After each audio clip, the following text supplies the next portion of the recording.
Olá, querido amigo, querida amiga, nos encontramos mais uma vez para juntos continuarmos a nossa meditação no livro de Gênesis, na história da humanidade. Eu agradeço aí a sua companhia, as suas orações, a sua interação conosco, compartilhando o vídeo. Te agradeço de coração. E se você ainda não é inscrito no nosso canal, por favor, se junte à nossa grande família do Lição Fácil. Se inscreva no canal, acione ali o sininho para que você não perca nenhuma novidade, tá bom? A novidade também é que nós temos uma comunidade, tanto no WhatsApp quanto no Telegram.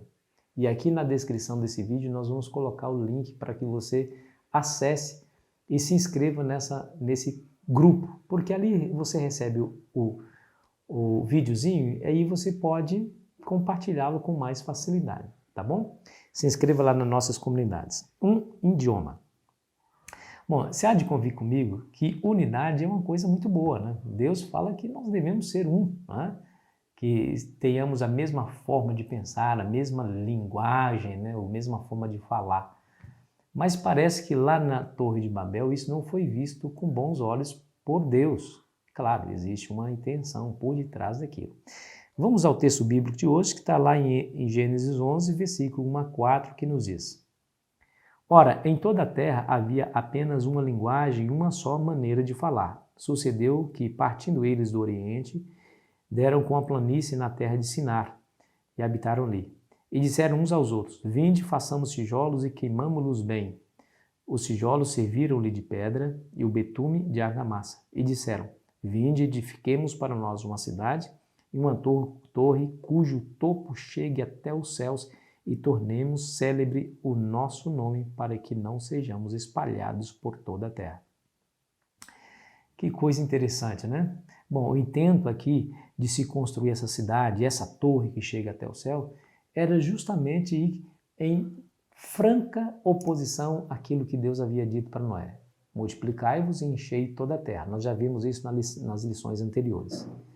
Mas aqui é interessante que, ao Deus descer e ver essa atitude dos seres humanos, ele percebe algo que é muito elementar para a nossa compreensão. Veja aí o verso 5 em diante. Então desceu o Senhor para ver a cidade e a torre que os filhos dos homens edificavam, e o Senhor disse: Eis que o povo é um, e todos têm a mesma linguagem. Isto é apenas o começo. Agora não haverá restrição para tudo que intentam fazer. A apreciação de Deus de forma negativa do que eles faziam é justificado pelo que eles intentavam fazer. Deus aqui olhou e disse: é apenas o começo. Esses homens, imagina o que eles vão fazer, o que eles intentarem fazer, pelo fato de estarem unidos, falando uma só linguagem, não haverá limites do que eles podem fazer. E aqui, amigos, nós vemos, infelizmente, o pecado, mais uma vez, dominando a história da humanidade. Eles queriam construir uma torre cujo topo chega até os céus, ou seja, se houvesse uma grande inundação novamente, eles não precisariam recorrer a Deus ou obedecê-lo em alguma orientação. Eles queriam tirar Deus da jogada, Deus da história da sua vida. Eles queriam que a torre chegasse ao céu para que eles pudessem se salvarem de alguma nova inundação por meios próprios. Aí você vai ver que ele diz assim: para que tornemos célebre o nosso nome. Você sabe que esse é o desejo incontido do ser humano, né? Celebridade, fama. Nós gostamos que as pessoas falem bem de nós.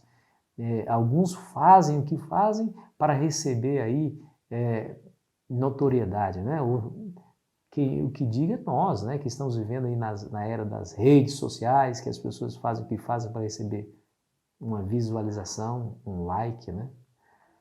Eles fazem o que fazem para ter notoriedade. E não foi diferente para aquele povo lá da Torre de Babel. Eles quiseram tirar Deus da vida deles. Quando eles construíram essa torre para chegar ao céu, é como se eles quisessem tomar o lugar de Deus. E nós sabemos quem é que estava por detrás desse sentimento, dessa ideia e dessa rebelião, não é verdade? E é interessante notar que esse termo Babel significa confusão, porque foi ali que Deus confundiu a língua dos seres humanos para que eles não mais se entendessem, para que eles pudessem cumprir o plano original de Deus de se espalharem por toda a terra, encher toda a terra. E a partir desse momento nós temos os idiomas ali sendo criados. Mas o termo Babel significa confusão. Muito tempo depois, o Império Babilônico, de onde ele deriva esse nome, né? Babilônia, derivado de Babel,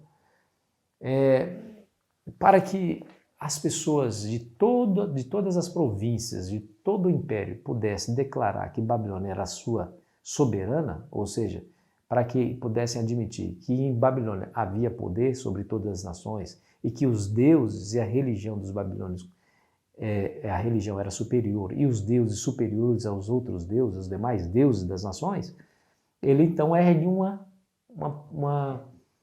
estátua exatamente no mesmo local onde era a Torre de Babel. Olha, não é significativo isso? Quando você vê o decorrer da história, você vai fazendo a ligação, a conexão, você vai entendendo por que as coisas acontecem, como aconteceram. É interessante. Diz a Bíblia que a Torre de Babel foi levantada na localidade chamada Sinar. Deixa eu ler para você entender isso. Capítulo 1, versículo 2 de Daniel vai falar sobre a atitude de Nabucodonosor em tomar os utensílios sagrados de Deus e levar para a casa do seu Deus. E veja onde que era essa casa. O Senhor lhe entregou nas mãos a Jeoaquim, rei de Judá, e alguns dos utensílios da casa de Deus, e este levou-os para a terra de Sinar, para a casa de seu Deus, e os pôs na casa do tesouro do seu Deus. Não é interessante? Mais tarde, em visão profética, o apóstolo João também viu que haveria uma reunião das nações para lutarem contra Deus. Claro que essa é uma visão também de Daniel.